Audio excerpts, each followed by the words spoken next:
तो आज एक बार हम फिर से सब लोग यहाँ इस सत्संग में उपस्थित हो पाए, उसके लिए भगवान की अहेतुकी कृपा का अनंत कोटि धन्यवाद। और आप सबके हृदयों में बैठे हुए भगवान श्री कृष्ण के चरणों में मेरा नमन और आप सबका इस कार्यक्रम में हार्दिक अभिनंदन। जैसा कि आप जानते हैं, हमारा श्रीमद् भगवत गीता परिक्रमा का ये कार्यक्रम, इसमें आज इस ज्ञान यज्ञ की अंतिम आहुतियों के रूप में 18वां अध्याय आज प्रारंभ होगा। अगर इस अध्याय की बात हम करें तो ये गीता जी का सबसे बड़ा अध्याय है। अब तक आपने देखा होगा कि दूसरा अध्याय काफी बड़ा था, उसमें 72 श्लोक थे, 72, लेकिन इसमें 78, ये उससे भी बड़ा अध्याय है। इसका नाम मोक्ष संन्यास योग, इस प्रकार से इसका नाम है, मोक्ष संन्यास योग। दो मेन कंसेप्ट जो पीछे आ चुके हैं, संन्यास योग और कर्म योग। संन्यास और कर्म यानी ज्ञान और कर्म, तो उन दोनों का काफी विवेचन इसके अंदर होगा। और दोनों ही साधन मोक्ष के लिए अपने आप में इंडिपेंडेंट साधन है। तो मोक्ष के लिए संन्यास यानी ज्ञान योग और मोक्ष के लिए योग यानी कर्म योग या समता, इन दोनों का वर्णन अधिकतर होगा। वैसे तो इस अध्याय के अंदर लगभग अब तक जितनी बातें कही जा चुकी हैं उन सब का एक तरह से उपसंहार, एक तरह से उसका एक कंक्लूजन निकाल के, निचोड़ निकाल के भगवान देने वाले हैं। तो उसी क्रम में आगे हम बढ़ेंगे। पीछे जो जो कुछ गीता में कहा गया कर्म के बारे में, ज्ञान के बारे में, भक्ति के बारे में, कर्म भी ज्ञान के साथ मिक्स होके जब चलता है तो कैसे भक्ति के साथ भक्ति मिश्रित कर्मयोग, भक्ति प्रधान कर्मयोग, इस प्रकार से कई चीजें जो आएंगी वो सबका विवेचन इसके अंदर होगा। और फाइनली भगवान अपना सर्वगुह्यतम उपदेश, सर्वगुह्यतम ये शब्द केवल यहीं पे आएगा, वो उपदेश अपना यहाँ भगवान देंगे, यानी जो उन्होंने अपना एक निचोड़ निकाल के भगवान ने दिया। और अंत में अर्जुन कह उठेगा कि नष्टो मोह स्मृतिर्लब्धा तत्प्रसादान मयाच्युत। हे प्रभु, हे अच्युत, हे कृष्ण, मेरा मोह नष्ट हो गया, मेरी स्मृति वापस आ गई, मुझे अपनी स्मृति वापस आ गई, मुझे पता चल गया कि मैं कौन हूँ। और अब मेरे सारे संदेह दूर हो गए, अब मैं यहाँ इस प्रकार खड़ा हूँ कि बस अब आप जो कहोगे वही करूँगा, जहाँ ले चलोगे वहीं मैं चलूँगा। इस प्रकार का जो भाव अंत में, शुरुआत जब गीता जी की हुई थी तो भगवान के आगे अर्जुन अपना विषाद प्रकट कर रहा था, क्योंकि मैदान में, युद्ध के मैदान में उसको लगता था कि वो कैसे युद्ध करे, ये कन्फ्यूजन हो गया था। उसने कन्फ्यूजन को एज इट इज छुपाया नहीं, भगवान के आगे स्पष्ट तौर से रख दिया और भगवान से मार्गदर्शन की प्रार्थना की। और भगवान के वो एक तरह से शरणागत हुआ था वहां पर। उसने कहा था कि कार्पण्य दोषो पहत स्वभाव पृच्छामि त्वाम धर्म सम्मूढ़ चेता यत् श्रेयस्यान निश्चितम ब्रूहि तन्मे शिष्यस्ते हम। शिष्यत्व स्वीकार किया, मैं तुम्हारा शिष्य हूँ। शाधि माम त्वाम प्रपन्नम, तुम्हारी शरण हूँ, मुझे शिक्षा दीजिए। इस प्रकार से उसने भगवान को प्रार्थना की थी। तो शरणागति के बाद भगवान ने कुछ अपना मुंह खोला था, उसके बाद बोले थे भगवान। उससे पहले चुपचाप सुनते रहे थे। जब तक अर्जुन बोलता रहा भगवान चुपचाप सुनते रहे, लेकिन जब अर्जुन मौन हो गया, शरणागत हो गया, तो भगवान ने मार्गदर्शन किया। ये एक बहुत बड़ा सूत्र है कि जब हम भगवान के आगे मौन हो जाते हैं, जब हम भगवान के आगे अपनी पूरी शरणागति से उनके पास जाते हैं और कातर होके उनसे अपने गाइड करने के लिए उनसे प्रार्थना करते हैं, तो उस समय भगवान हमें गाइड करते हैं। उस समय गीता का ज्ञान मिलता है, उस समय उपदेश मिलता है। गीता जी भी जब आप पढ़ने बैठे तो इस भाव के साथ बैठा करें कि भगवान के सामने हम बैठे हैं, भगवान से हम कुछ प्रार्थना कर रहे हैं और भगवान हमारा उत्तर दे रहे हैं। अर्जुन बन के बैठे हैं। आप क्या बन के भगवान के आगे बैठते हैं, तो उसके अनुसार आगे भी भगवान फिर रिस्पॉन्ड करते हैं, क्योंकि भगवान ने कहा था कि ये यथा माम प्रपद्यन्ते तांस तथैव भजाम्य हम। तो बहुत सारे उपदेश देने के बाद फिर अंत में जाके जब सर्वगुह्यतम उपदेश होगा, उसमें भी शरणागति की बात आएगी। भगवान करेंगे कि मन मना भव मद्भक्तो मद्याजी माम नमस्कुरु। इस प्रकार से उन्होंने सर्वधर्मान परित्यज्य मामेकम शरणम व्रज, सारे धर्मों की आश्रय छोड़ के तू एकमात्र मेरी शरण में आ जा। इस प्रकार से जब उन्होंने आदेश दिया तो भगवान भगवान को अर्जुन ने कहा कि स्थितोस्मि गत संदेह करिष्ये वचनम तब, आज से जो तुम कहोगे वही मैं करूंगा। तो इस प्रकार से जो शरणागति से प्रारंभ हुई गीता शरणागति में खत्म, और धर्म से प्रारंभ हुई गीता धर्म मम में खत्म। धर्म क्षेत्रे कुरुक्षेत्रे समवेतायुत्सव, धर्म क्षेत्रे, धर्म से शुरू हुई। धर्म, मेरा धर्म क्या है, किसका धर्म, लास्ट में आ गया मम, है ना। या उसमें ये कहा गया कि यत्र योगेश्वरः कृष्णो यत्र पार्थो धनुर्धरः तत्र शरीर विजयोर्भूतिर्ध्रुवा नीतिर्मतिर्मम। मम, तो मम धर्म, मेरा क्या धर्म है, मेरा धर्म है भगवान के शरणागत हो जाना और अपना काम जो मुझे दिया गया उसको अच्छे से करना। भगवान की शरण होके भगवान को समर्पित करके सारे काम करना, ये मेरा धर्म है। तो इस मेरे धर्म के बारे में भगवान ने पूरी गीता का उपदेश दिया। तो आज इसी बैकग्राउंड के साथ हम 18वें अध्याय में प्रवेश करेंगे। इसका प्रारंभ जैसा मैंने कहा था कि अर्जुन के प्रश्न से होता है। अर्जुन उवाच सन्न्यासस्य महाबाहो तत्त्वमिच्छामि वेदितुम् त्यागस्य च ऋषिकेश पृथक् केशिनिषूदन। इसमें भगवान के 3 नाम, 3 विशेषण दिए गए।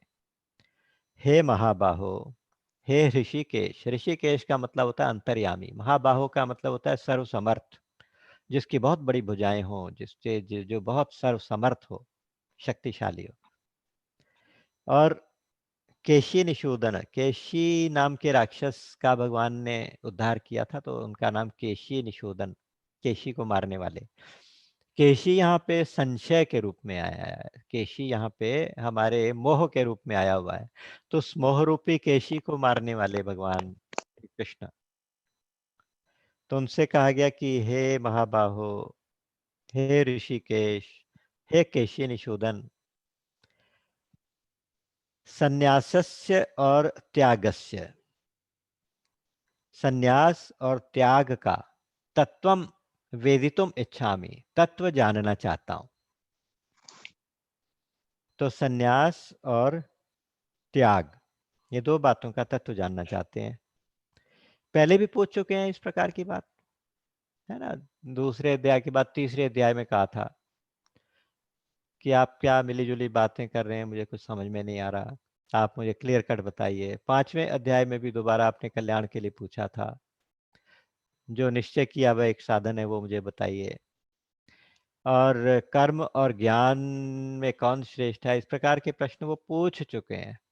यहाँ फिर दोबारा से कहते हैं उसका तत्व जानना चाहता हूँ, क्योंकि अब तक के आपके उपदेश से मैंने पाया है कि या तो आप ज्ञान की चर्चा करते हैं या तो कर्म की चर्चा करते हैं, और या ज्ञान मिश्रित विवेक वाले कर्म की बात करते हैं। तो इनका तत्व मुझे समझ आइए। तत्व का मतलब ये होता है कि इनका रहस्य, इनका जो सार बातें, कि अगर कोई सन्यासी होगा और अगर कोई त्यागी होगा यानी कर्मयोगी होगा तो कैसा होगा? सन्यास किसे कहेंगे? कर्मयोग किसे कहेंगे? सन्यासी कैसा होगा? कर्मयोगी कैसा होगा? सन्यासी के क्या लक्षण होंगे? कर्मयोगी के क्या लक्षण होंगे? सन्यास और कर्मयोग का पालन करने का साधन करने में क्या बाधाएं आएंगी? क्या-क्या उसमें सहायक होगा? कौन-कौन से गुण सहायक होंगे? कौन से गुण बाधक होंगे? इस भाव से फिर 3 गुणों की चर्चा फिर से आने वाली है। क्या लक्षण किस प्रकार से कैसे चलेगा? तो उसका सारी डिटेल्स जानना चाहता है। कर्मयोग और सन्यास। सन्यास का मतलब होता है सांख्य योग यानी कर्मयोग यानी ज्ञान योग और योग का मतलब त्याग का मतलब कर्मयोग। क्योंकि अपने विवेक का इस्तेमाल करके प्रकृति से संबंध विच्छेद करके प्रकृति से मेरा कोई संबंध नहीं है इस बात का निश्चय करके तब कर्म करने का नाम सन्यास है, सांख्य है, सांख्य योग है। और कर्म करते करते उसमें आसक्ति, कर्म की आसक्ति और फल की आसक्ति, कामना, ममता, इनका त्याग करना, इसका नाम त्याग है, इसका नाम कर्मयोग है। तो इनका तत्व अर्जुन जानना चाहते हैं। श्री भगवान वाच।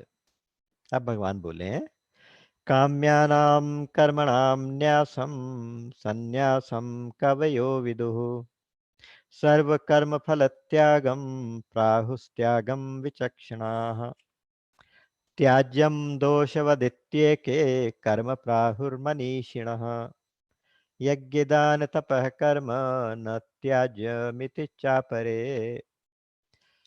अपना जवाब देने से पहले भगवान 4 प्रकार के विद्वानों का एक मत, अलग-अलग ओपिनियंस वो दे रहे हैं। कहते हैं देखो अर्जुन, आपने जो प्रश्न पूछा उसके जवाब में मैं ये कहूँगा कि कुछ विद्वान काम्य कर्मों के सन्यास को सन्यास कहते हैं और बहुत से बुद्धिमान, बहुत से विद्वान ऐसे हैं जो सारे कर्मों के फल के त्याग को त्याग कहते हैं। अच्छा, फिर कहते हैं कि कुछ विद्वान ऐसे भी है कहते हैं कि सारे कर्मों में कुछ ना कुछ दोष है, तो सारा कर्म छोड़ दो, सारे कर्मों का स्वरूप से त्याग कर दो, इस प्रकार से सन्यास में जाओगे।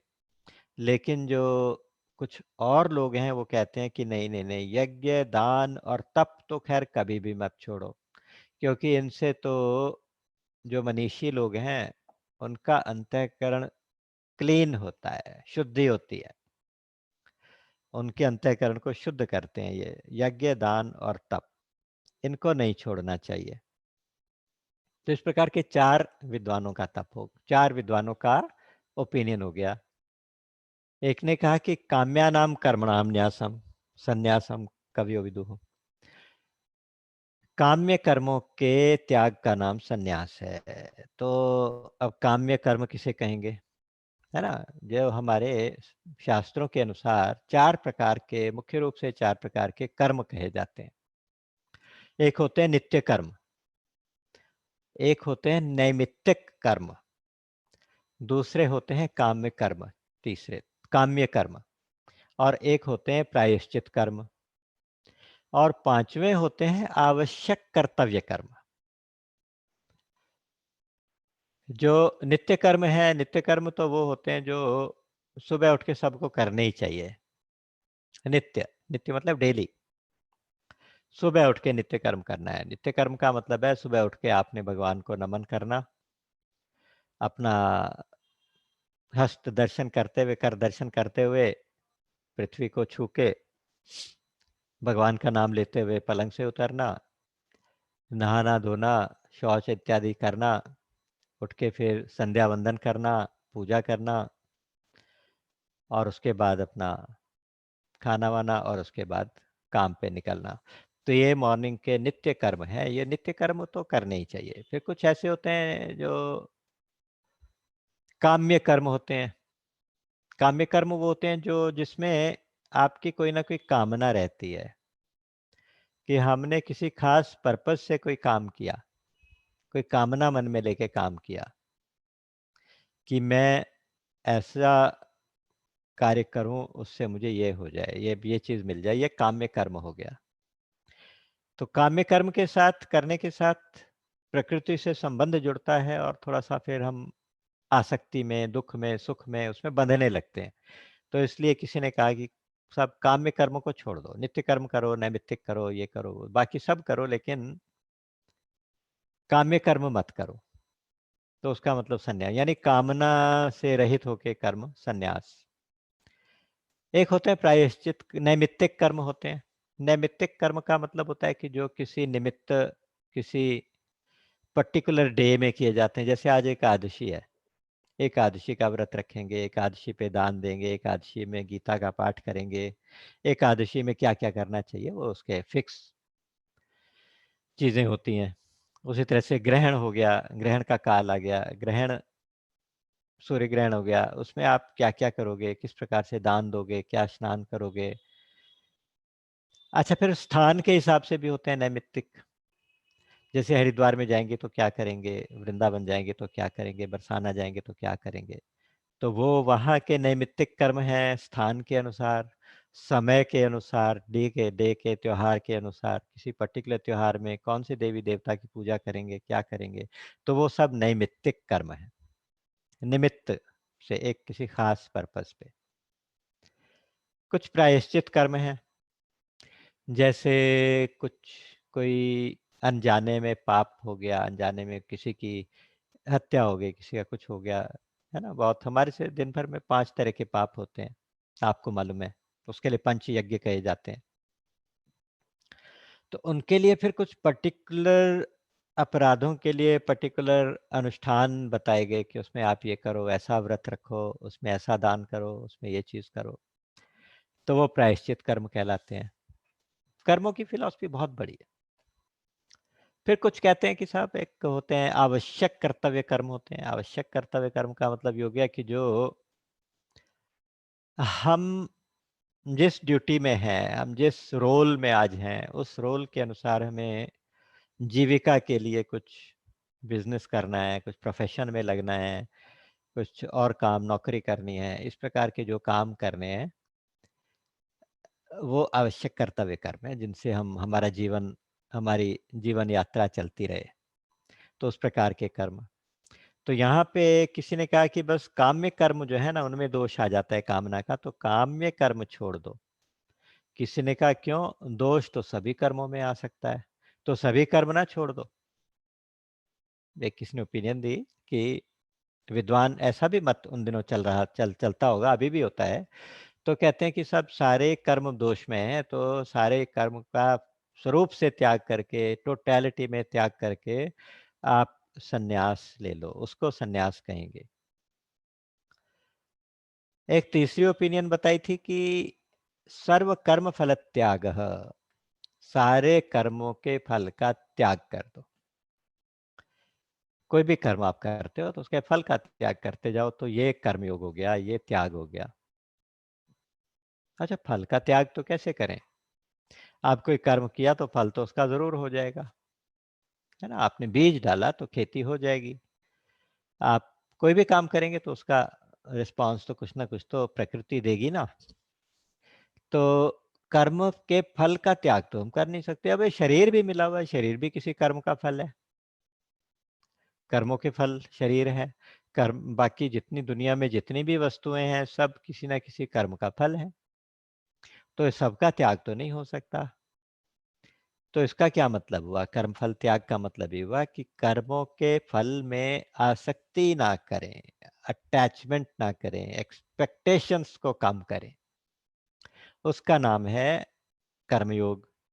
एक ओपिनियन ये थी कि सारे कर्मों में फल का त्याग करो। चौथी ओपिनियन जो थी वो ये थी कि नहीं नहीं, यज्ञ, दान और तप, ये त्याग नहीं करने, बाकी सारे त्याग कर सकते हो।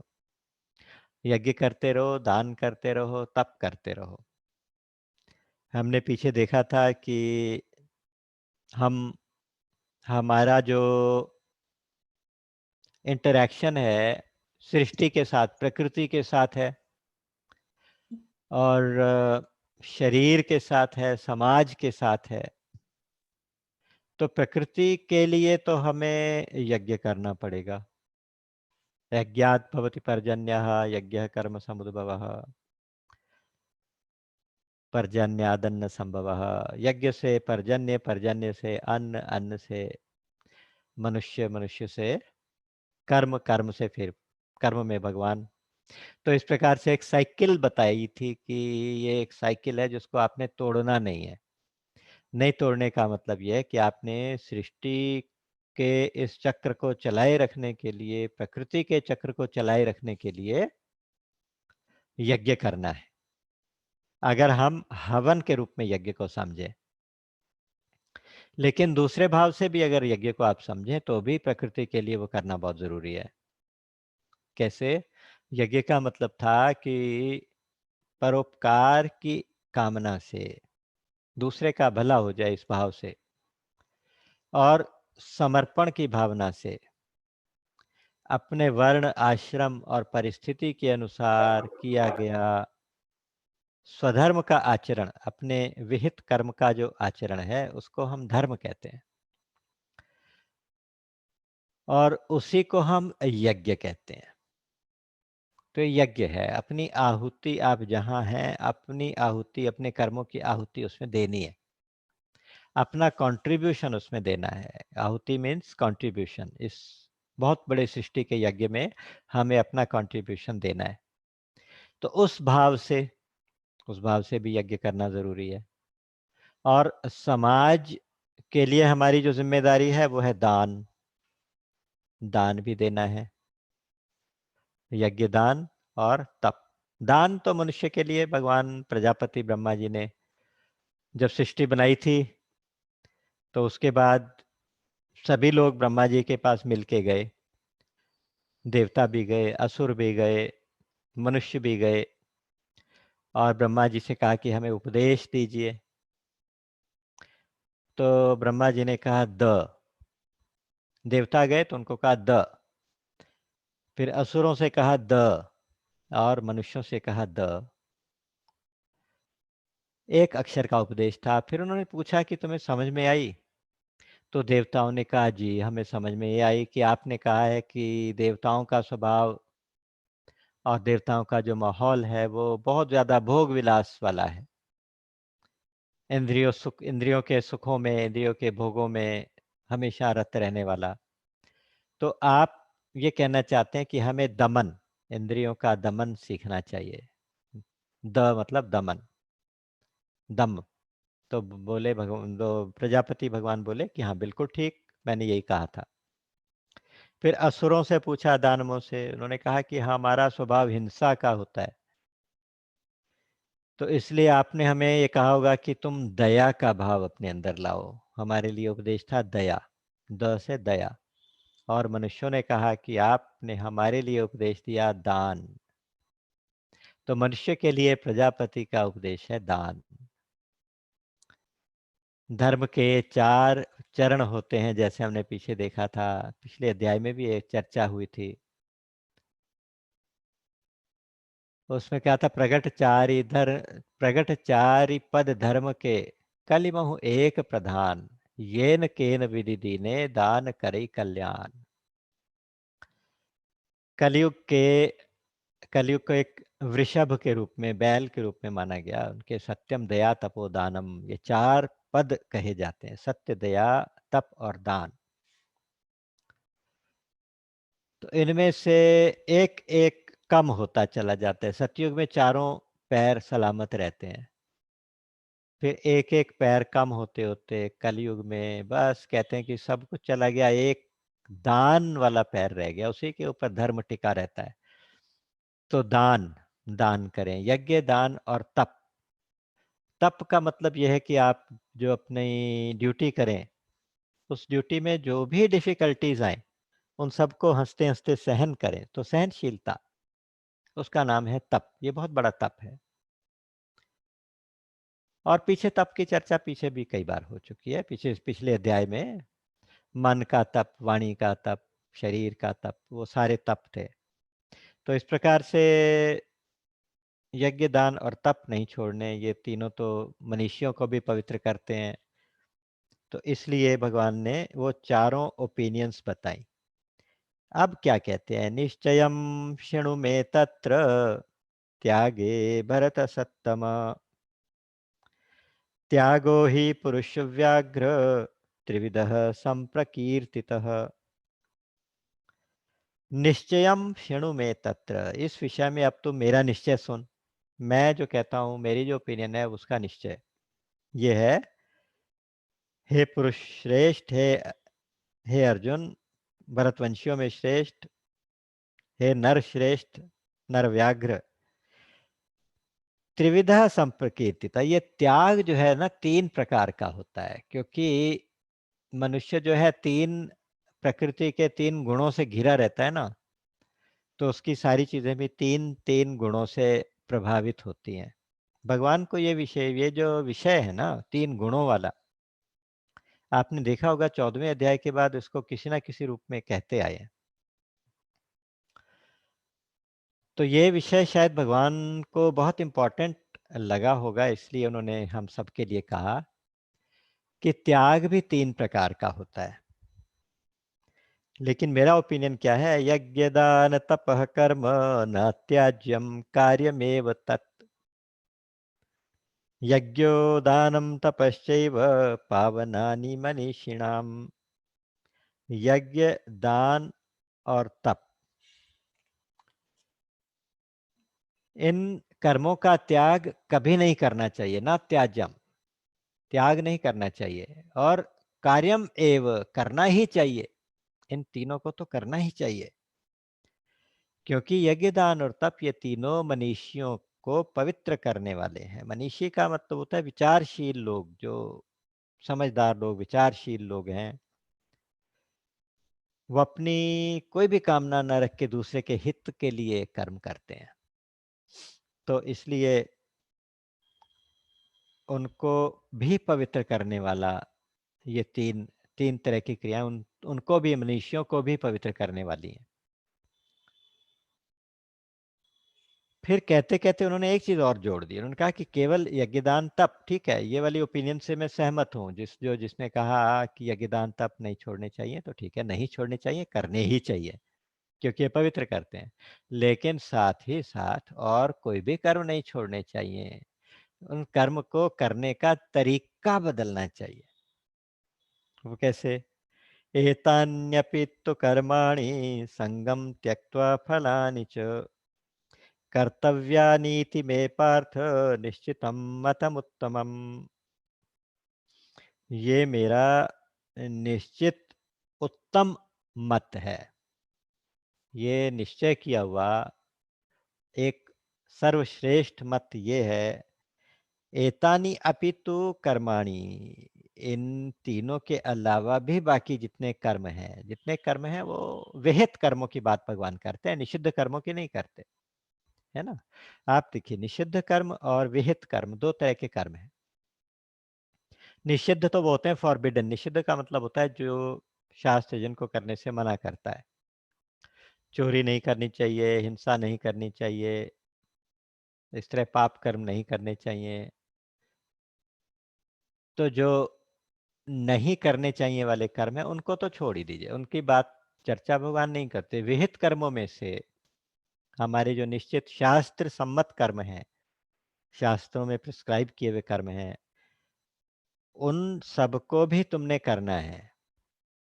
कैसे करना है, संगम त्यक्त्वा फलानि च, पीछे जो बात एक ओपिनियन आई थी कि सर्व कर्म फल त्यागम, सारे कर्मों के फल का त्याग करते हुए करना है, उसमें भगवान ने एक चीज और ऐड कर दी है, इसलिए सर्वोत्तम मत हो गया ये। उन मतों को, उन ओपिनियंस को गलत नहीं बताया जो पहले ओपिनियंस लोग देते हैं, अधूरी अधूरी ओपिनियंस थी। उन्होंने उसको एक टोटल, एक अपनी ओपिनियन उन तीनों में से बना, मिला के चारों में से एक ओपिनियन बना दी। उन्होंने कहा कि एतानि अपि तु कर्माणि संगम त्यक्त्वा फलानि च, आसक्ति को त्याग के, यानी संगम त्यक्त्वा, आसक्ति को त्याग कर, और फलानी च, और फलों को त्याग कर, यानी फलों फलों की इच्छा को त्याग कर। तो आपको फल की कामना भी ना हो, और आसक्ति भी कर्म में भी ना हो, फल में भी ना हो। कर्तव्यानीति, कर्तव्यानि इति में पार्थ निश्चितम मतम उत्तमम। इस प्रकार से करने ही चाहिए, करने चाहिए सारे कर्म। कई बार मेरी बात बहुत से लोगों से होती है। मैं कई कई लोग प्रश्न पूछते हैं ऑफ द ट्रैक करके। तो मैं जब गीता पढ़ने की बात, बच्चों के गीता पढ़ाने की बात कहता हूँ कि बच्चों को भी गीता पढ़ाइए, बच्चों को एनकरेज करिए कि वो गीता का एक श्लोक पढ़ें, तो कहते हैं क्यों अभी इसे गीता गीता पढ़ा के बच्चों को क्या बाबा जी बनाना है? अभी तो उनकी खेलने खाने की उम्र है, उन्हें अभी से इस मार्ग में क्यों लगाओ? इस प्रकार की बात बहुत से लोग जाने, बहुत से लोग कहते हैं। तो फिर मैं उनको कहता हूँ कि गीता जी कहाँ ये कहती है कि कर्म छोड़ के बाबा जी बन जाओ? कहाँ कहती है? मुझे कहीं भी दिखा दो। बल्कि एक क्षत्रिय अपने कर्म से, अपने ड्यूटी से भाग रहा था मैदान से, मैदान छोड़ के। उस समय एक बहुत, उसके भाग जाने से हो सकता है एक बहुत बड़ा युद्ध टल भी जाता, बहुत बड़ा नरसंहार टल जाता शायद। उसके बावजूद भगवान ने उसे कर्म में लगाया। उसको उसको कहा कि क्लैब्यम मास्म गमः पार्थ नैतत्त्वयुपपद्यते, क्षुद्रम हृदय दौर्बल्यम त्यक्तोत्तिष्ठ परंतप। अपने हृदय की दुर्बलता को त्याग के खड़ा हो जा और युद्ध कर। सुख दुखे समय कृत्वा लाभा लाभौ जया जयौ ततो युद्धाय युज्यस्व नैवं पापम अवाप्स्यसि। तुम सुख दुख को, लाभ हानि, जय पराजय, इन सबको सम समझ के खड़े हो जाओ और युद्ध करो। युद्ध के लिए तैयार हो जाओ, युद्ध में लगो। तो भगवान ने तो युद्ध में लगाया। फिर दूसरी बात, जो गीता सुनने वाला है वो भी सन्यासी नहीं है, गीता सुनाने वाला भी सन्यासी नहीं है। वो तो इतना बड़ा गृहस्थी के 16,108 रानियां शास्त्र बताते हैं।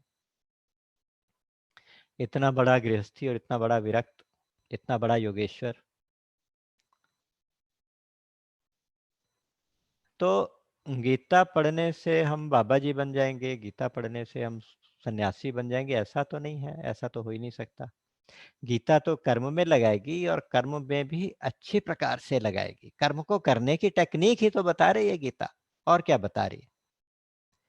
आप सब लोगों ने हमारे साथ एक गीता परिक्रमा का जो कार्यक्रम किया, मैं तो एक बार सोच रहा था कि किसी ने अगर बीच में कोई मिस भी किए हो तो कम से कम 18वां अध्याय मिस ना करें तो भी पूरी गीता की परिक्रमा हो जाएगी, मुझे ऐसा लगता है।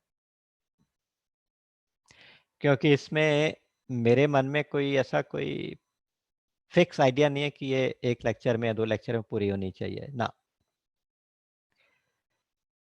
हमें इस गीता जी के इस उपदेश को आत्मसात करके अपने अंदर बिठा के, और एक नए संकल्प के साथ इस परिक्रमा के बाद, जो एक जैसे भगवान की परिक्रमा करते हैं ना, परिक्रमा करके एक लास्ट में एक दंडवत करते हैं, प्रणाम करते हैं। तो जब हम लास्ट में गीता जी को, भगवान श्री कृष्ण को प्रणाम करेंगे, तो उस समय मन में एक संकल्प लेके उठेंगे कि बस अब जितना मैंने गीता को समझा, उसका कम से कम 1% तो मेरे जीवन में उतरे। भगवान से प्रार्थना भी करेंगे और संकल्प भी करेंगे। तो इसलिए अगर किसी की मिस भी हो गई हो तो उनको आप मैसेज दीजिए कि आप 18वां अध्याय जरूर करो। 18वां अध्याय करने से सारी गीता एक बार रिकैपिचुलेट हो ही जाएगी। तो गीता जी का ये उपदेश सबके लिए है। गीता जी बचपन में पढ़ाते थे कि बताइए हिंदुओं के धर्म ग्रंथों के नाम बताओ, मुसलमानों के धर्म ग्रंथ का नाम बताओ। तो सबके आंसर्स बताए जाते थे। जैसे मुस्लिम्स के धर्म ग्रंथ का नाम है कुरान, कुरान शरीफ। सिखों के धर्म ग्रंथ का नाम श्री गुरु ग्रंथ साहिब जी महाराज। तो इस प्रकार से ईसाइयों की बाइबल, और हिंदुओं की बताई जाते थे गीता और रामायण। तो मुझे लगता है कि ये ठीक है, अच्छी बात है, जिस तरह से अलग-अलग हैं तो बता दिए, लेकिन गलत पढ़ाया जाता था मेरे विचार से। गीता को हिंदुओं का गर्म धर्म ग्रंथ नहीं कहना चाहिए, ये मानव मात्र का धर्म ग्रंथ है। मानव मात्र को, पूरे मानवता को ये एक कर्म करने की प्रेरणा, कर्म करने की शिक्षा देता है। कर्म कैसे करना चाहिए, टेक्नीक बताता है। तो जब हम कहते हैं कि बच्चों को गीता के श्लोक याद कराओ, बच्चों को गीता पढ़ने का भी के लिए एनकरेज करो, और नहीं तो कम से कम गीता की एक सीडी लगा के या उसकी एक यूएसबी लगा के उसकी ऑडियो चला दो जब बच्चे सोएं, तो कुछ ना कुछ शब्द अंदर जाए, ना समझ में आए कोई बात नहीं, कभी ना कभी बॉम्ब पड़े सब जामी हैं उल्टे सीधे बीज, आपने सुना होगा। तुलसी मेरे राम को खीज भजो या रीझ भजो या खीज, बॉम्ब पड़े तो जामी हैं उल्टे सीधे बीज। हा हा। तुलसीदास जी कहते हैं कि मेरे सीताराम का नाम खींच के लो, रीझ के लो, जैसे लो, जिस भाव से लो, नाम तो लेते रहो। एक वो जो बीज पड़ जाएंगे ना, चाहे उल्टा बीज डालोगे या सीधा डालोगे, पौधा निकल आएगा, अंकुर फूट आएगा। कभी ना कभी जब अनुकूल वातावरण मिलेगा, जब कभी ना कभी, आज अगर बच्चों से हम सवाल पूछते हैं ना, तो बहुत अफसोस होता है कि उनको पता ही नहीं होता, इसके बारे में कुछ कभी पढ़ाया ही नहीं जाता स्कूलों में। और स्कूलों में क्या, घरों में भी नहीं पढ़ाया जाता। आप राम की स्टोरी पूछो, कृष्ण की पूछो, उनके कैरेक्टर्स के नाम, रामायण के, महाभारत के नाम पूछो तो नहीं पता होते।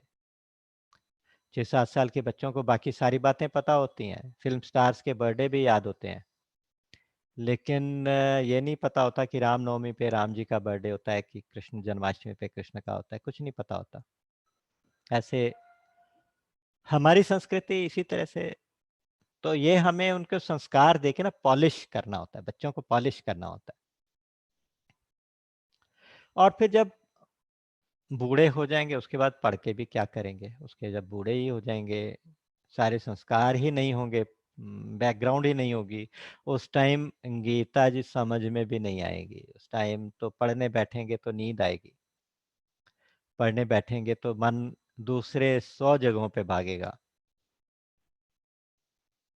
एक कहीं किसी अनाथालय में, किसी ओल्ड एज होम में, अनाथालय नहीं कहना चाहिए, ओल्ड एज होम में एक 94 इयर्स के बुजुर्ग थे। अच्छा, उनका स्वास्थ्य वगैरह अच्छा था, ठीक था, उनका भाव बहुत अच्छा था, तो किसी सिलसिले में उनका कुछ इंटरव्यू हो रहा था। तो इंटरव्यू करने वाले पत्रकार ने पूछा कि आप ये बताएँ कि अगर आपकी आज 50 करोड़ डॉलर्स की लॉटरी निकल आए, तो आप क्या करोगे? आपको कैसा लगेगा? तो स्माइल करके उन्होंने बहुत सुंदर जवाब दिया। ये एक्चुअली सच्ची घटना है। किसी ने कहा था कि मान लीजिए आपकी $5 मिलियन डॉलर्स की लॉटरी निकले तो आप क्या करोगे? तो उन्होंने कहा कि बेटा तब भी मैं रहूँगा तो 94 इयर्स का ही ना। तो जैसा आज हूँ ऐसा ही रहूँगा। उस समय अगर कुछ मिलेगा, मैंने आपको कई बार सुनाई है कथा, मुझे बहुत पसंद है वो। कोई चीज़ें ना बहुत गहरे तक उतरी होती हैं, तो वो बार-बार सुनाने का मन करता है। और मेरा मन करता है कि उसी तरह से वो भी जाके आपके अंदर कहीं अटक जाए वो चीज़। जैसे गिलहरी थी, गिलहरी नौकरी माँगने शेर के पास गई। शेर ने उसको अपनी सेवा में, नौकरी में रख लिया। सैलरी क्या तय हुई कि देखो आज मैं अब सैलरी दूँगा एक साथ। जब मैं आपकी सेवा से खुश हो जाऊँगा, तो मैं आपको 1 बोरी अखरोट दूँगा। तो गिलहरी ने खुशी-खुशी वो नौकरी जॉइन कर ली, खूब सेवा करती थी शेर की। रोज़ पूछती थी मेरी सैलरी कब मिलेगी? वो कहते हाँ देंगे, देंगे, देंगे, करते काफ़ी समय हो गया। और एक दिन शेर राजा खुश हो गए, उन्होंने उसको 1 बोरी अखरोट दे दिए। कहा कि जाओ, आज से तुम फ्री। लेकिन अब गिलहरी की आंखों में आंसू आ गए। वो कहती है कि अब मुझे महाराज अब थोड़े दिन और यहीं रहने दो, अब मैं बूढ़ी हो गई हूँ, मेरे दांत ही नहीं है, अब मैं इन अखरोटों का क्या करूंगी। जब हमारे शरीर में इतनी शक्ति ही नहीं होगी तो हम क्या भजन करेंगे, हम क्या गीता पढ़ेंगे, क्या रामायण पढ़ेंगे, क्या कैसे करेंगे। तो इन चीजों का जो संस्कार है वो बहुत अर्ली एज से देना चाहिए बच्चों को। बच्चों को श्लोक याद कराने चाहिए। नर्सरी राइम कितनी जल्दी याद करते हैं, उनका कोई मीनिंग भी नहीं होता, उन राइम्स का कोई मीनिंग नहीं होता, फिर भी याद करते हैं। तो बिना मीनिंग समझे कुछ श्लोक ही याद कर लें तो कभी ना कभी उनके मीनिंग भी याद हो जाएंगे, समझ में भी आ जाएंगे। लेकिन जब दांत ही नहीं होंगे तो अखरोटों का क्या करेंगे। जब 94 95 ईयर्स के हो जाएंगे तो उस टाइम लॉटरी भी निकल आएगी $50 लाख की, तो भी क्या करेंगे।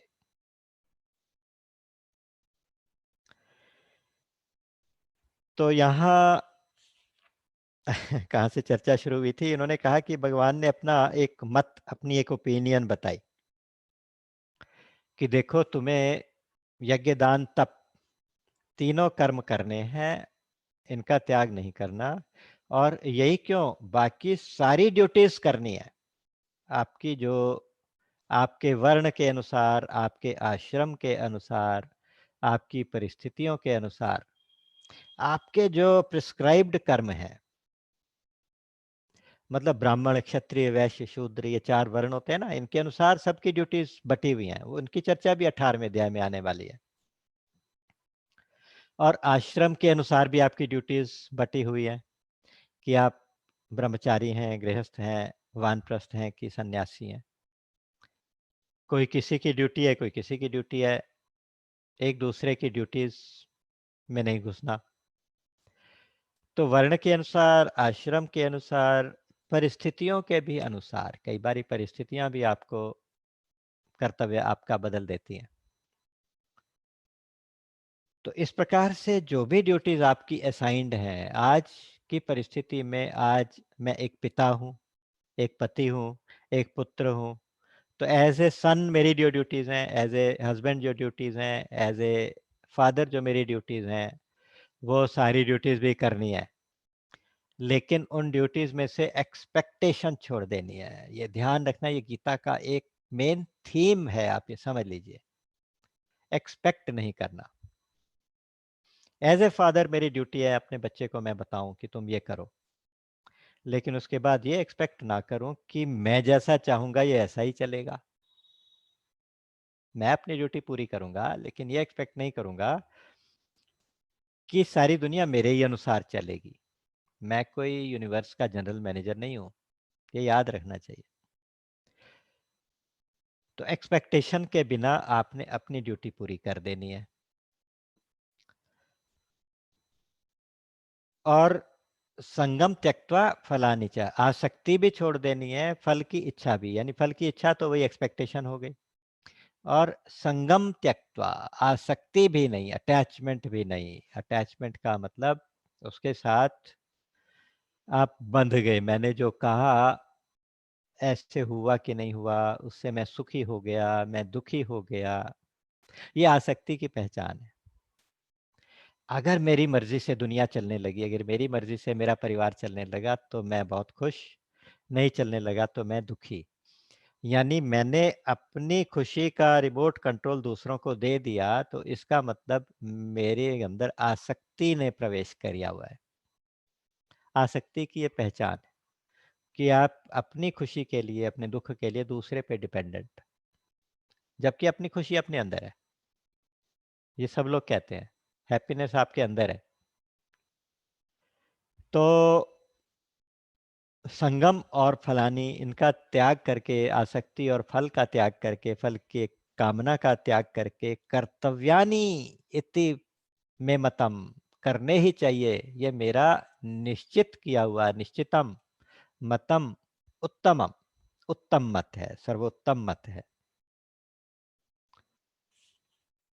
तो हाँ, फिर कहते हैं कि अब जो रही बात 3 प्रकार के त्याग की जो मैं कह रहा था, क्योंकि ये 3 गुण है ना, आप देखिए 3 गुणों की चर्चा पीछे चलती आ रही थी, उसी के सीक्वेंस आगे बढ़ा रहे हैं। कहते हैं कि 3 गुण जो हैं सत्व, रजस और तमस, इन तीनों का असर हमारे ऊपर इतना होता है कि हमारी श्रद्धा भी बदल जाती है। उन्होंने कहा कि श्रद्धा मयोयम पुरुषो यो यत् श्रद्धा स एव सः। जैसी जिसकी श्रद्धा वैसी ही उसकी पर्सनैलिटी, वैसा ही उसका स्वरूप। जैसे गुणों का जिसके ऊपर प्रभाव, वैसा ही उसका उसकी पर्सनैलिटी बनती है। तो यहाँ हाँ, तो उन 3 गुणों से हम प्रभावित रहते हैं हमेशा। मनुष्य है, मनुष्य में जन्म में 3 गुणों का प्रभाव रहेगा। बल्कि आगे जाके कहेंगे कि दिवि दिवेषु वापनम, कि देवता लोक तक, देवलोक तक भी, ब्रह्मलोक तक भी जितने जितने भी प्राणी है ना, जितने भी सत्व हैं, सबके ऊपर इन गुणों का प्रभाव होता है। तो उन गुणों के प्रभाव से हम त्याग भी 3 तरह से करते हैं। त्याग कर रहे हैं ना, तो त्याग भी 3 तरह से है। कहते या तो मोह से त्याग करेंगे, मोह का मतलब पता ही नहीं क्या करना चाहिए। कन्फ्यूजन है, मोह है। और नियतस्य तु सन्न्यासः कर्मणो नोपपद्यते, मोहात् तस्य परित्यागस्तामसः परिकीर्तितः। नियत कर्म का त्याग तो कहते ना उपपद्यते, वो नहीं करना चाहिए। कि नियत कर्म का त्याग तो करना ही नहीं चाहिए। नियत कर्म ये है कि आज हम जिस परिस्थिति में हैं, जिस वर्ण में हैं, जिस आश्रम में हैं, उसमें हमारे जो कर्तव्य है, हमारी जो असाइन्ड ड्यूटीज हैं, वो ड्यूटीज का त्याग तो कभी करना ही नहीं चाहिए। बहुत इतना स्पष्ट बार बार कहते हैं। और अगर मोह के कारण उनका त्याग करेंगे ना, तो ये तामसिक त्याग कहलाएगा।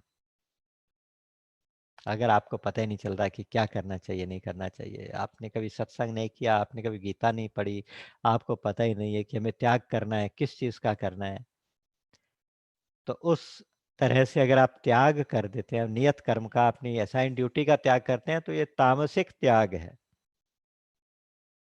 और तामसिक त्याग से अज्ञान, जैसे कहते हैं ना, तमोगुण बड़ा रहेगा तो कहाँ जाओगे? अधो योनियों में, अधोगति होगी। 14वें अध्याय को आप याद करेंगे कि अगर सत्वगुण बढ़ा हुआ है तो आप ऊपर के लोकों में चले जाते हैं, पुण्यवान लोगों के लोकों में, पुण्य करने वालों के।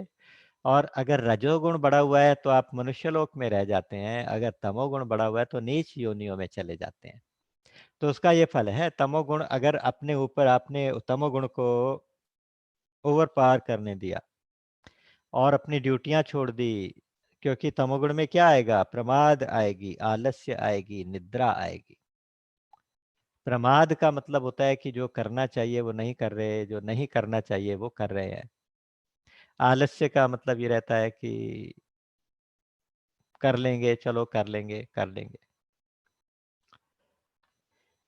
तो ये तमोगुणी त्याग है, मोह के कारण अपनी ड्यूटियों का त्याग करना तमोगुणी त्याग।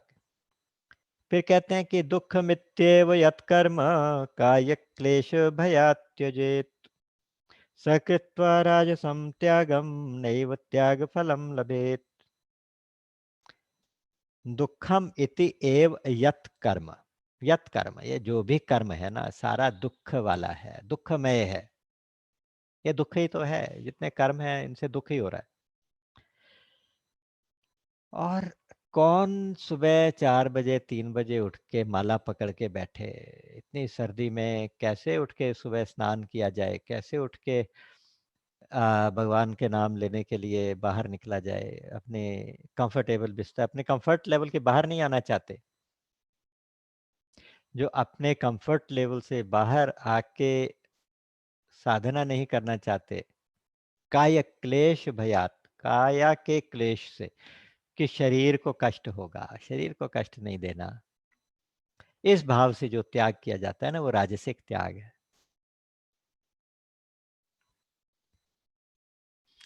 कहते हैं कि दुखम इति एव यत्, के सारे कर्म जो है ना सारे दुख वाले हैं।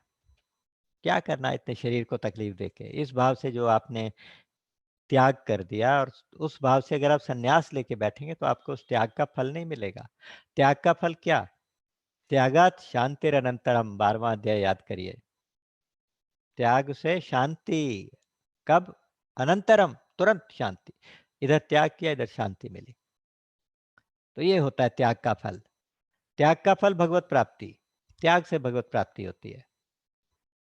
तो ना शांति मिली ना भगवत प्राप्ति हुई, वो कोई उसका फल नहीं मिलेगा।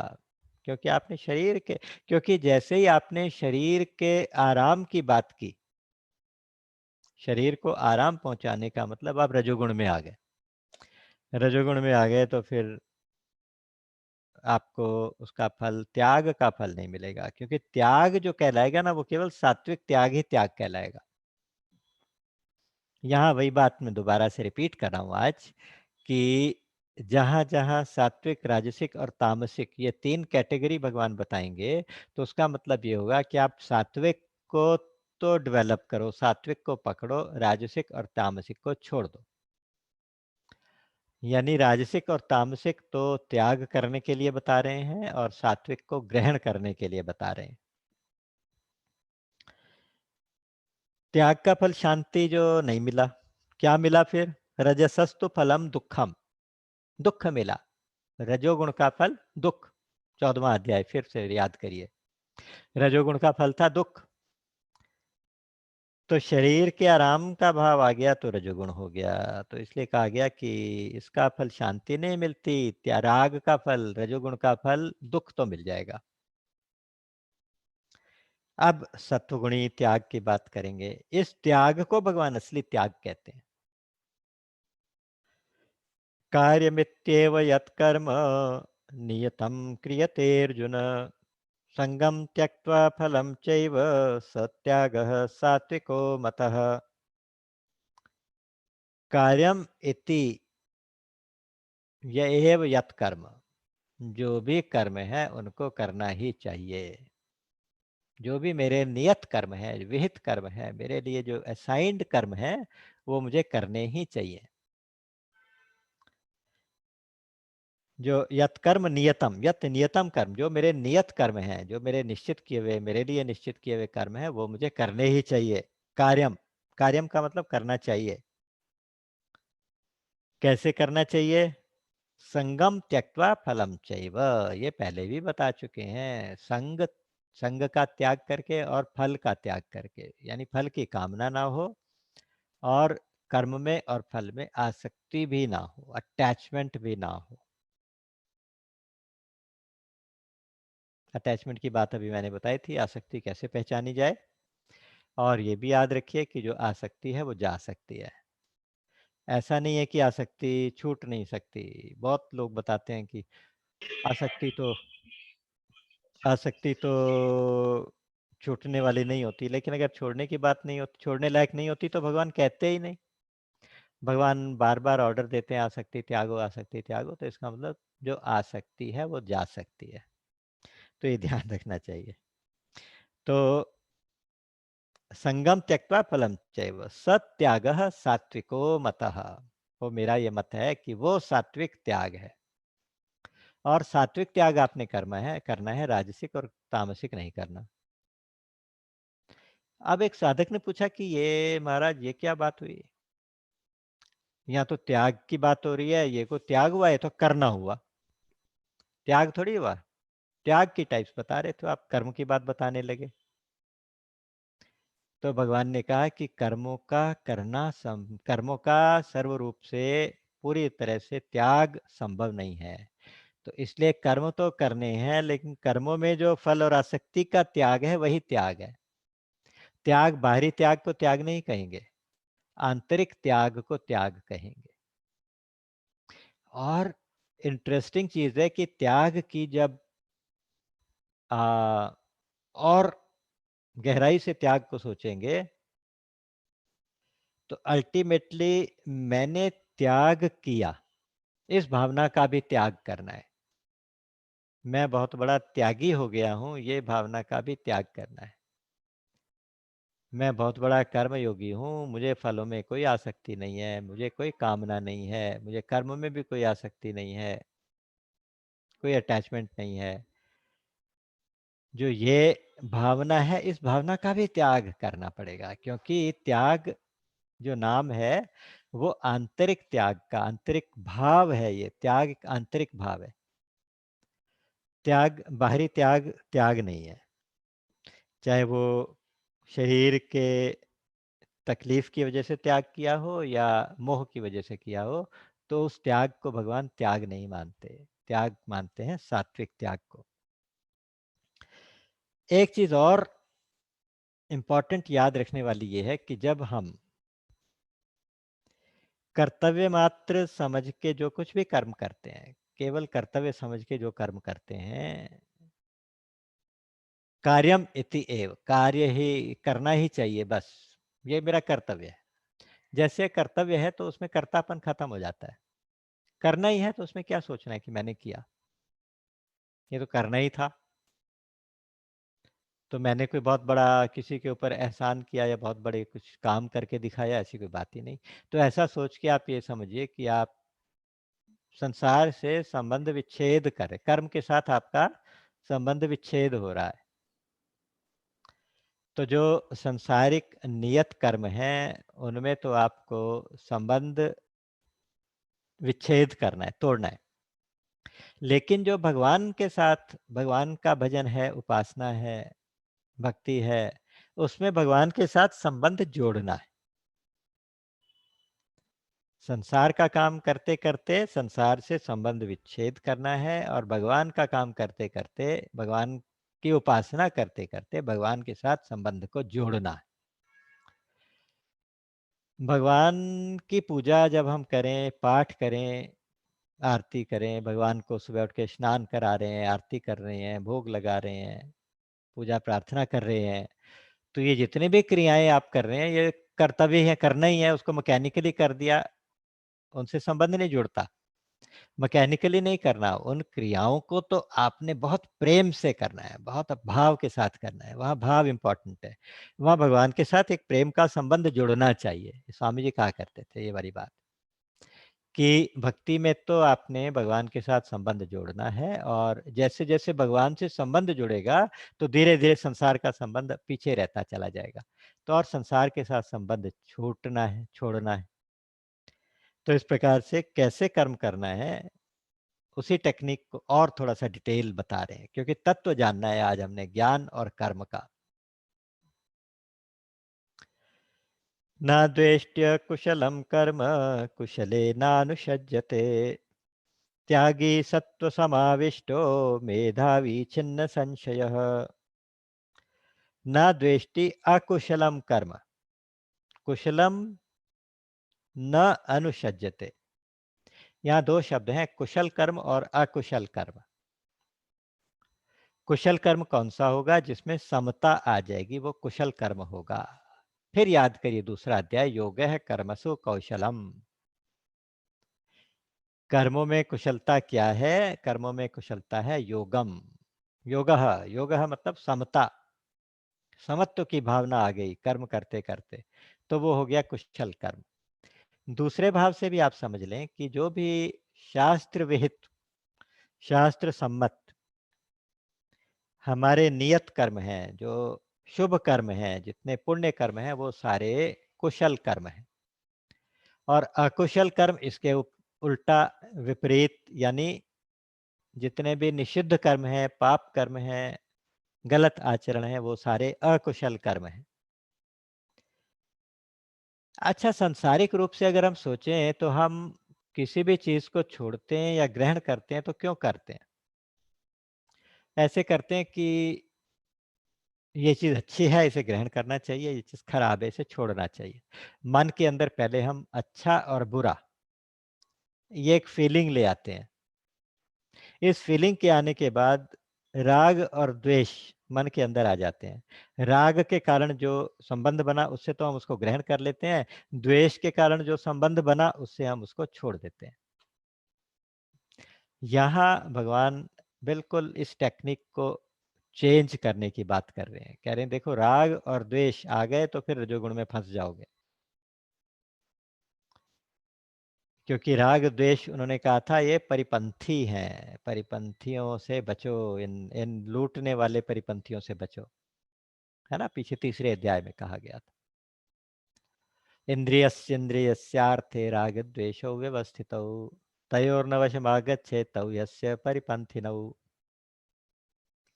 कल्याण मार्ग में, साधन मार्ग में आप चलेंगे तो ये दोनों परिपंथी की तरह से, सहयात्रियों की तरह से आपके साथ लग जाएंगे और आपकी सारी संपदा को लूट के ले जाएंगे मौका देखते ही। तो कहा गया कि राग और द्वेष का संबंध नहीं बनाना। पहले तो अकुशल कर्म से द्वेष नहीं करना, बिना द्वेष के छोड़ना है, ध्यान रखिए। द्वेष नहीं करना का मतलब ये नहीं कि वो भी करते रहना, उस कर्म को नहीं करना, लेकिन द्वेष पूर्वक नहीं छोड़ना, बिना द्वेष के छोड़ देना कि ये करना ही नहीं चाहिए तो हमें नहीं करना चाहिए। और कुशल कर्म को, अच्छे कर्म को करना है लेकिन राग से नहीं करना। ना द्वेष्टि कुशलम कर्म, ना द्वेष्टि अकुशलम कर्म,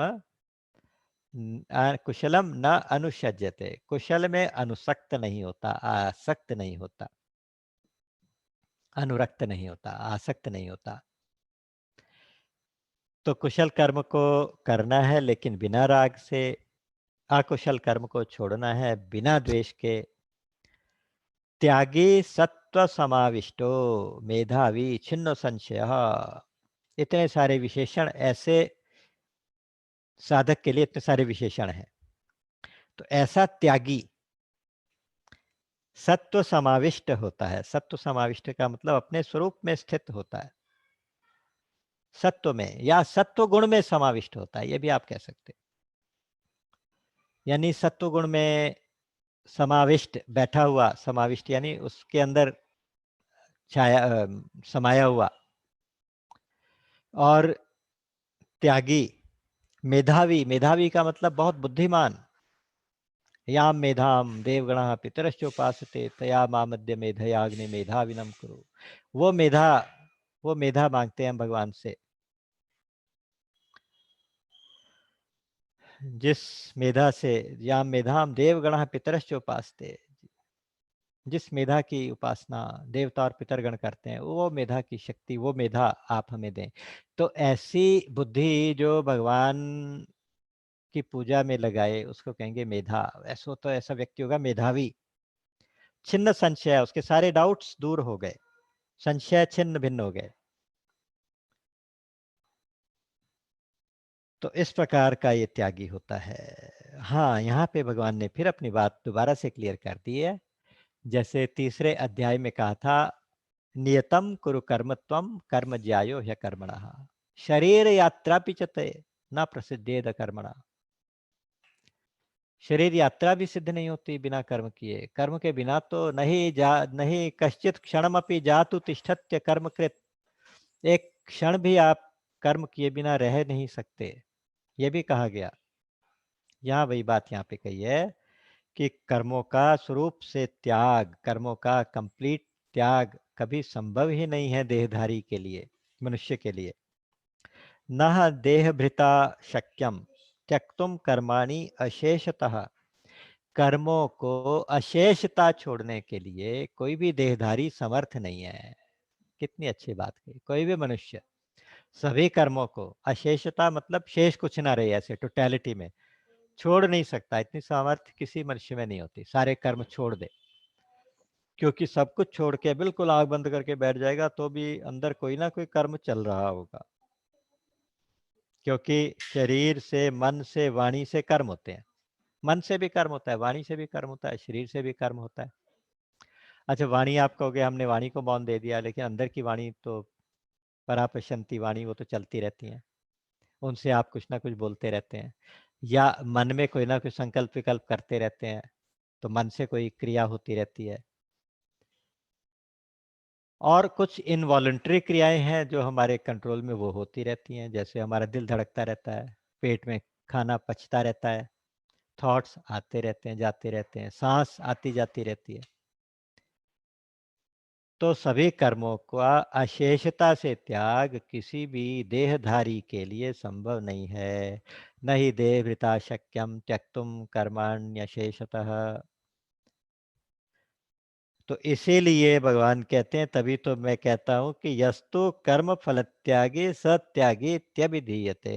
जो कर्म के फल का त्यागी है, कर्म फल की कामना का त्यागी है, वही त्यागी है। त्यागी कर्मों को त्यागने वाला त्यागी नहीं है, क्योंकि कर्म त्याग ही नहीं सकता। तो इसलिए कर्मों में आसक्ति को, कर्मों में फल को त्यागने वाला, कर्मों के फल की इच्छा को त्यागने वाला, वही त्यागी इति अभिधीयते, वही कहा जाता है, वही त्यागी कहा जाता है। तो वही बात है कि बाहर का त्याग नहीं, अंदर का त्याग करना है। तो यहाँ भगवान एक और बात कहने जा रहे हैं। अनिष्टमिष्टम मिश्रम च त्रिविधम कर्मणः फलम भवत्यत्यागिनां प्रेत्य न तो सन्यासिनां क्वचित। कर्म फल का त्याग न करने वाले असन्यासी, असन्यासी मतलब जो कर्म फल का त्याग नहीं करते वो।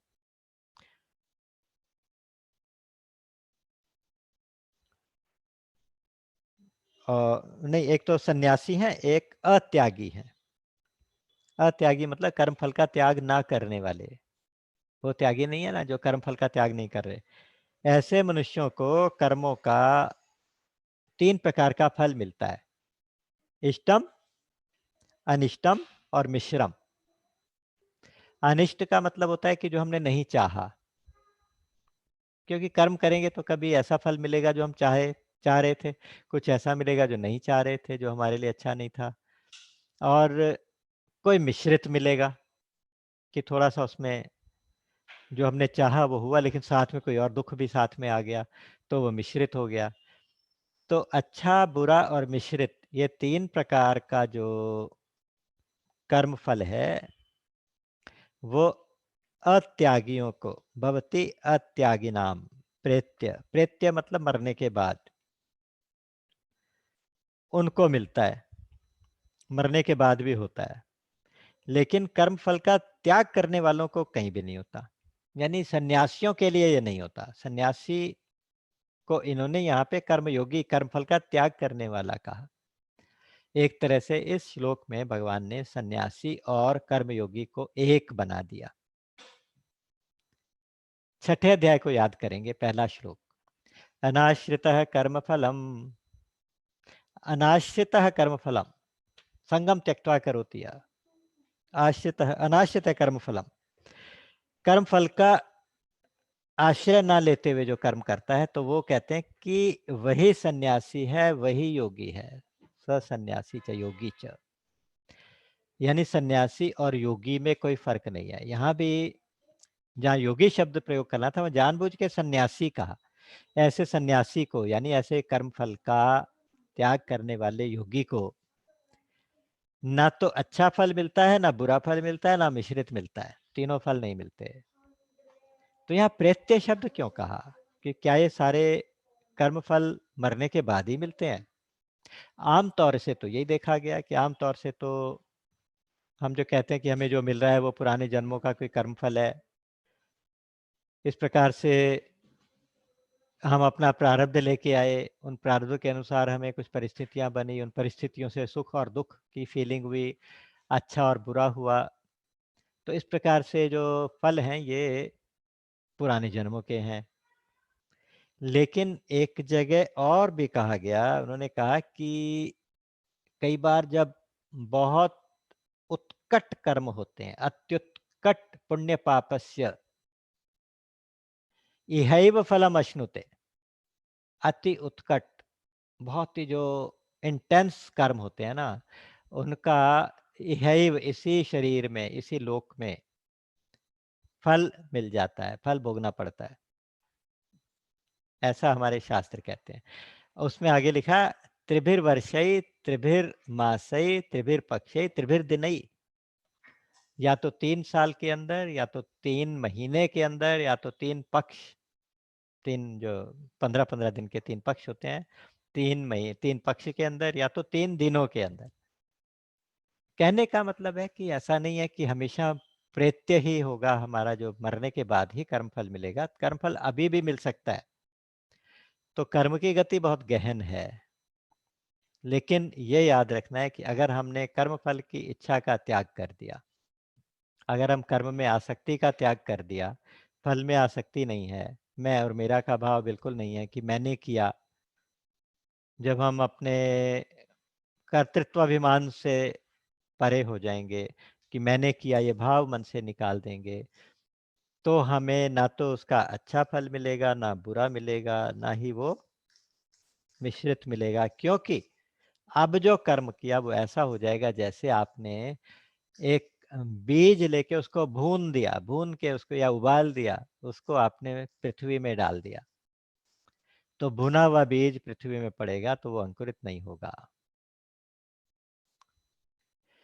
तो इस प्रकार से उन्होंने कहा कि ये जो होते हैं 3 तरह के फल, ये उन लोगों के लिए होते हैं जो त्याग नहीं करते कर्म फल का, आसक्ति का। लेकिन जो करते हैं उनके लिए कोई फल नहीं होता। तो अब कर्म कैसे होते हैं, उनकी क्या टेक्निक होती है? कर्म की फिलॉसफी, अभी तक त्याग की बात कर रहे थे, अब ज्ञान की भी बातें करेंगे, कर्तापन की भी बातें करेंगे, कुछ 3 गुणों की भी बात करेंगे। इस प्रकार से ये सीक्वेंस थोड़ा और आगे चलेगी। तो इसी सीक्वेंस को आज विराम देते हैं और भगवान से प्रार्थना करते हैं कि आने वाले दिनों में हमें फिर दोबारा से अपने चरणों में बैठ के, गीता मैया की गोदी में बैठ के कुछ दोबारा से ये अमृत पान करने का मौका दें। तो इन्हीं शब्दों के साथ आज यहीं विराम देंगे। आज समय का पता ही नहीं चला, हो गया। राम अमित गुण सागर, थाह कि पावहि कोई, संतन सन जस किछु सुनेऊ, तुम ही सुनायऊ सोई। बोलिए गीता गोपाल की जय, सच्चिदानंद भगवान की जय। राम।